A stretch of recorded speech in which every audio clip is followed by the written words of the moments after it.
four-part, Part 1, Part 2, Part 3, and Part 4. Now look at Part 1. Part 1. You will hear a student phoning to inquire about a car for sale. First, you have some time to look at questions 1 to 7.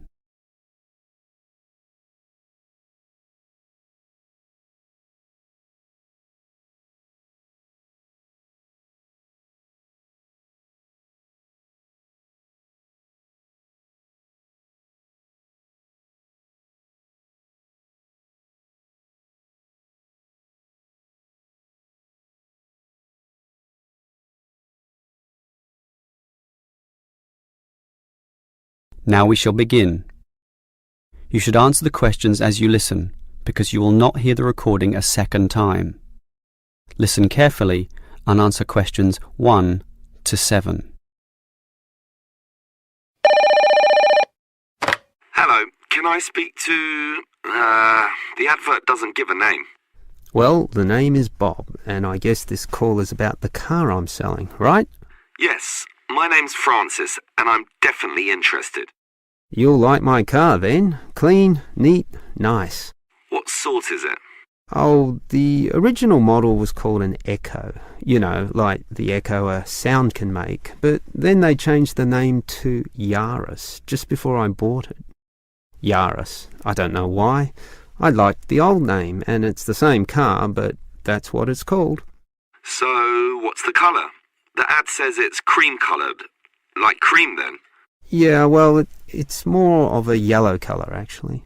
Not cream? No, I don't know why I said that. It's like a canary, and small like one, too.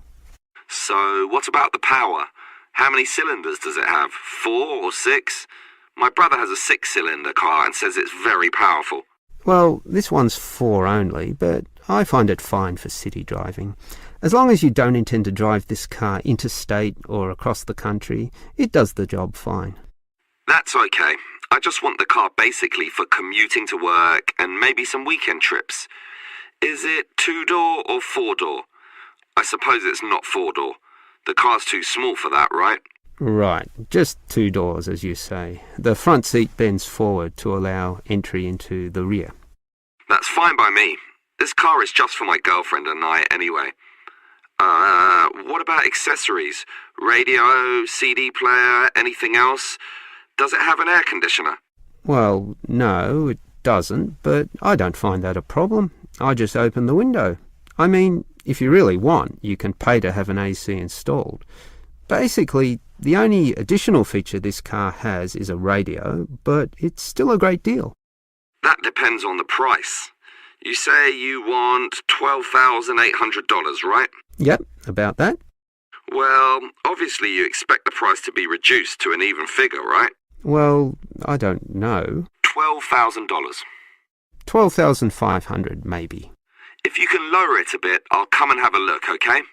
Okay. Let's say $12,400, but I won't lower it any more than that. Certainly not to $12,000. Well, if I can get that better price, I may come over this afternoon. But what year is this car? How old is it? My brother's got a 12-year-old car and it's showing problems. Well, my car was brand new only 3 years ago, but it still looks like it's only been 1 year on the road. Okay, that sounds good. Before you hear the rest of the conversation, you have some time to look at questions 8 to 10.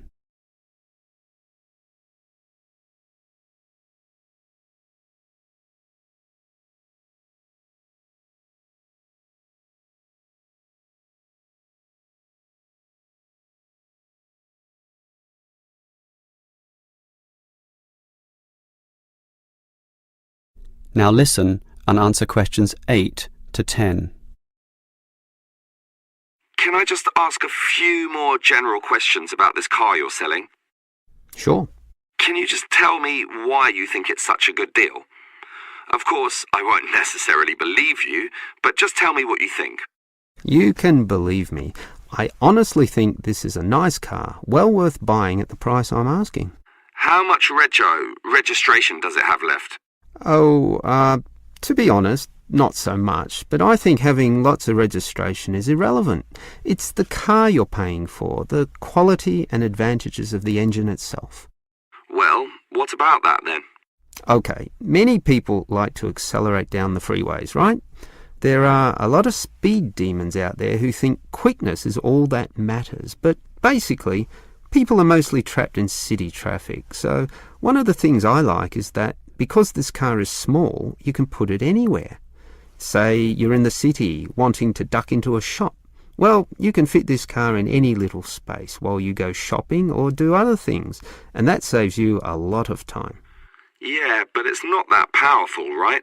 Oh, sure, the feel of a smoothly purring six-cylinder engine attracts many people, but I compare my car to those small football players with the tight turning circles, those who can run rings around the larger players. This car is like that. It can turn this way and that way, dodge here, duck in there, sneak around corners, squeeze ahead and grab a position. That's also very useful when travelling in city traffic. Okay, I'll think about it. Sure, think about it, but all these advantages are sound and appeal to other buyers as well.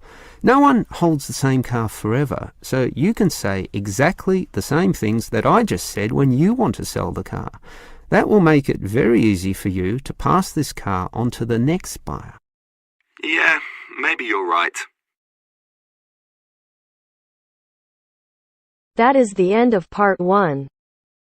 You now have half a minute to check your answers.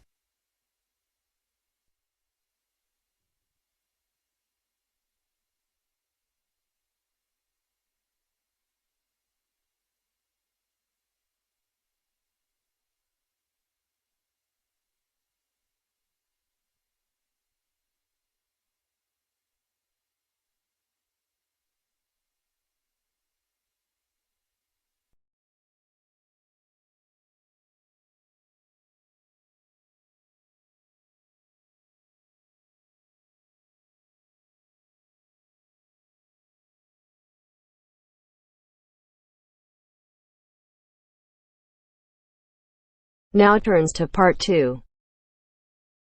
Part 2.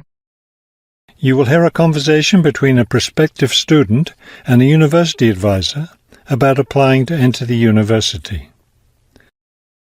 First, look at questions 11 to 13.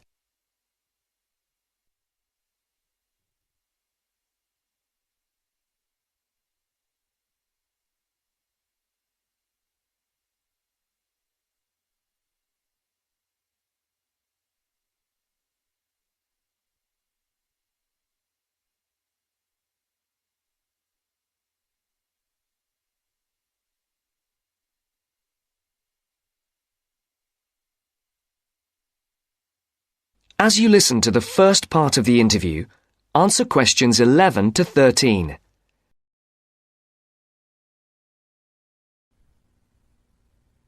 I'm interested in entering your business administration program, and I'd like some information on how to apply. I'm a little concerned because I've been out of school for a number of years. That could actually work to your advantage. It's possible to get academic credit for work experience if that experience is related to courses in our program. I've been working in business for several years. How would I get academic credit for that? First, you'll need to read the university catalogue to see if any of the course descriptions match your specific job experience. For example, if you've worked in accounting, you may be able to get credit for an accounting course. So then what would I do? You would write a summary of your work experience, relating it to specific courses we offer. Submit that to the admissions office with a letter from your work supervisor confirming your experience. Now look at questions 14 to 20.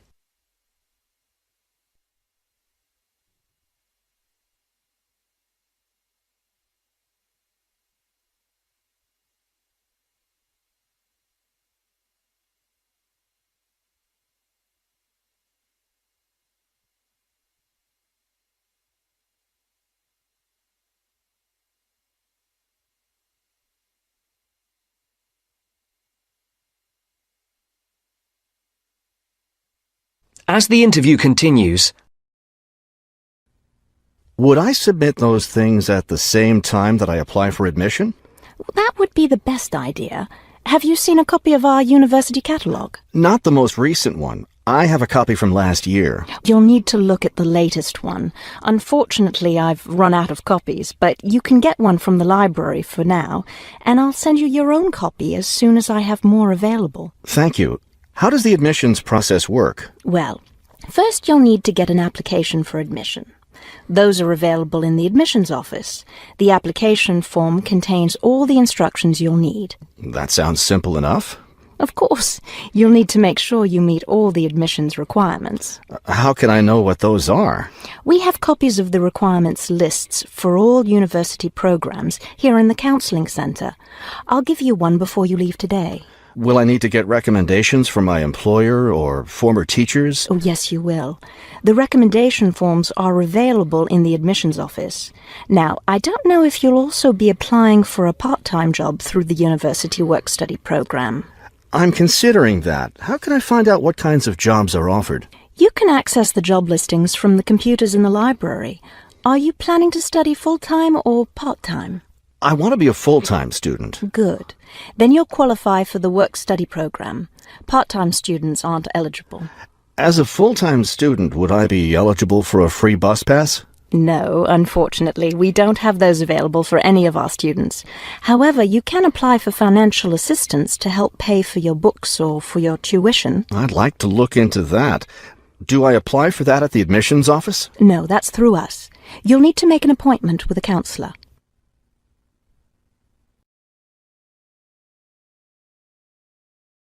That is the end of part 2.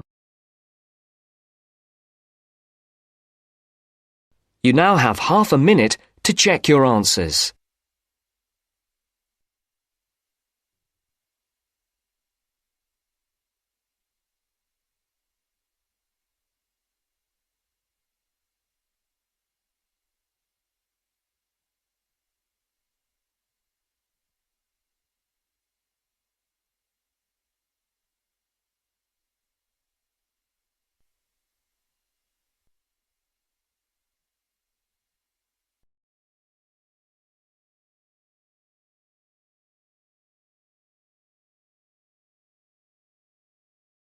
Now turns to part 3. Part 3. To hear a reporter from the New York Times who is presenting a news report prepared by Dion Searcy and Robert Gebeloff on the topic Middle Class Shrinks, further as more fall out instead of climbing up. First, look at questions 21 to 23.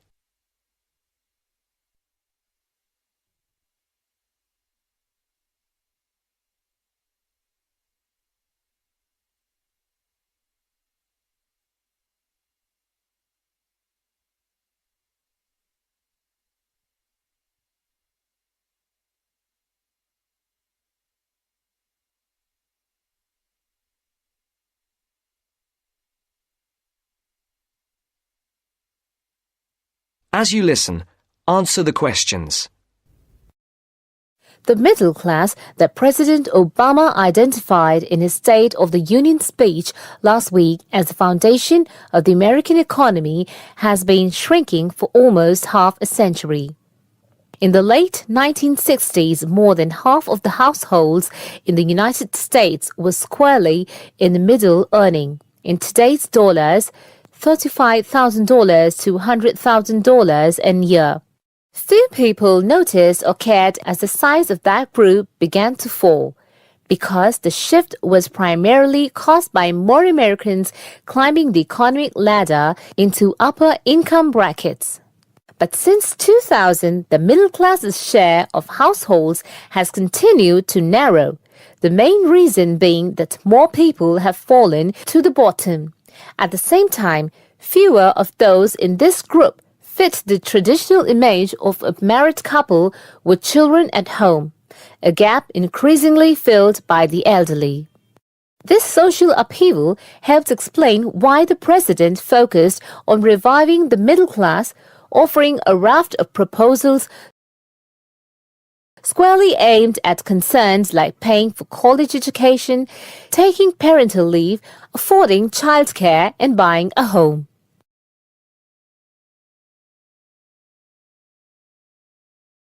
Before the conversation continues, look at questions 24 to 30.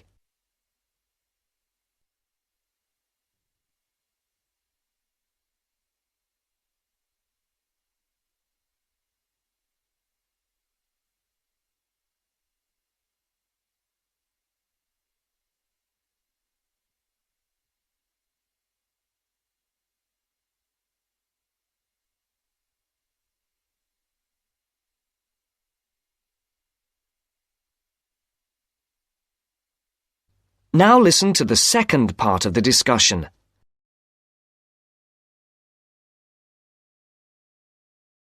Mr. Obama told Congress and the public, "Still, regardless of their income, most Americans are identified as middle class. The term itself is so amorphous that politicians often cite the group in introducing proposals to engender wide appeal. The definition here starts at $35,000, which is about 50% higher than the official poverty level for a family of 4 and ends at the 6-figure mark. Although many Americans in households making more than $100,000 consider themselves middle class, particularly those living in expensive regions like the Northeast and Pacific Coast, they have substantially more money than most people. However, the lines are drawn. It is clear that millions are struggling to hang on to accoutrement that most experts consider essential to a middle-class life. I would consider middle class to be people who can live comfortably on what they earn, can pay their bills, can set aside something to save for retirement and for kids in college, and can have vacations and entertainment, said Christine L. Ovens, Executive Director of the National Employment Law Project.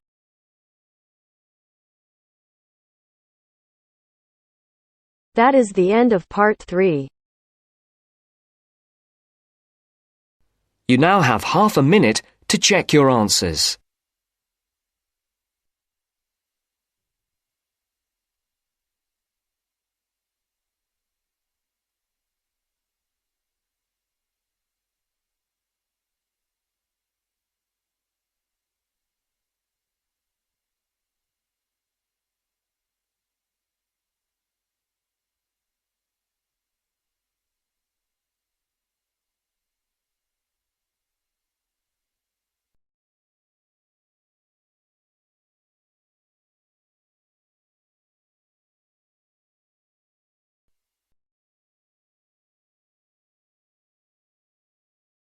Now turns to part 4. Part 4. You are going to hear a talk on Canada. First, you have some time to look at questions 31 to 40.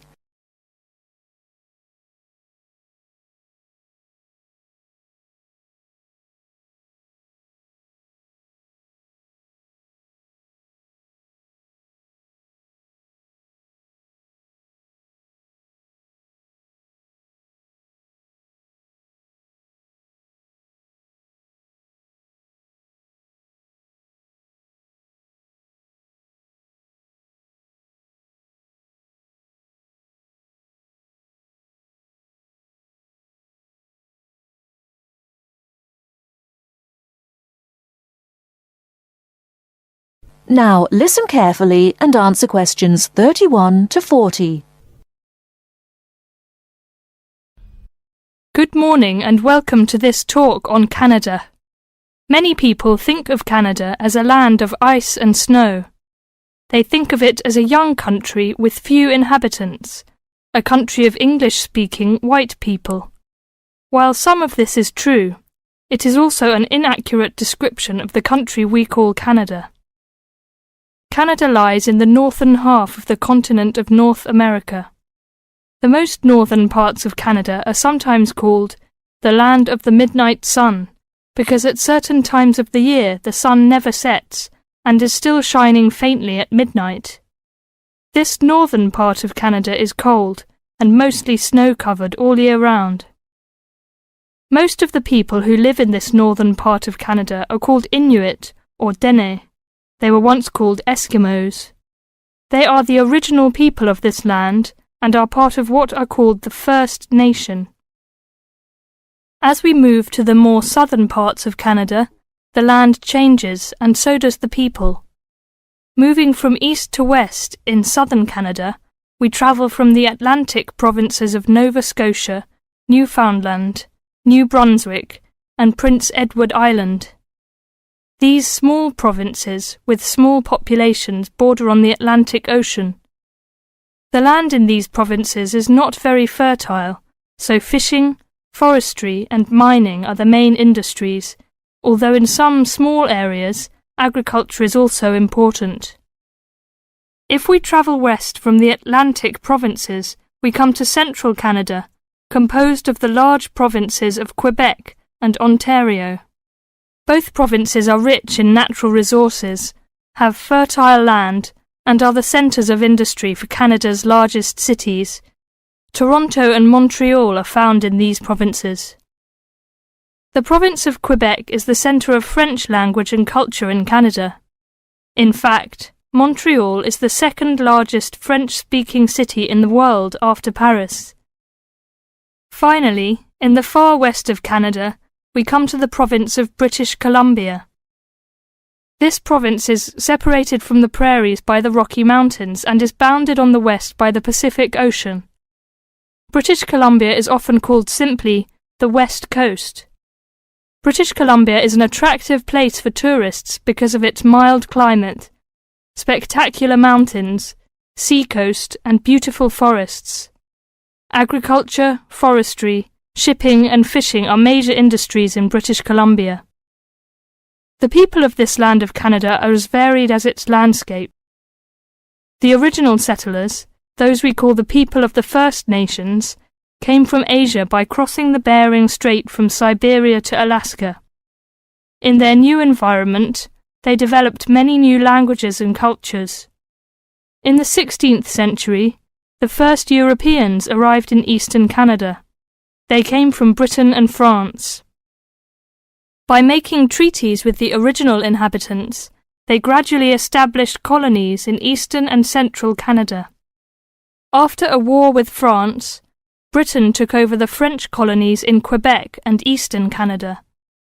By the end of the 18th century, all of Canada was under British rule.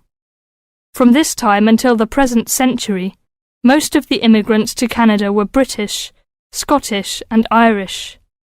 In this century, however, Canada has had an influence of settlers from all over the world. There are now hundreds of thousands of people from Asia, Africa, and South America who now call Canada their home. That is the end of part 4. You now have half a minute to check your answers.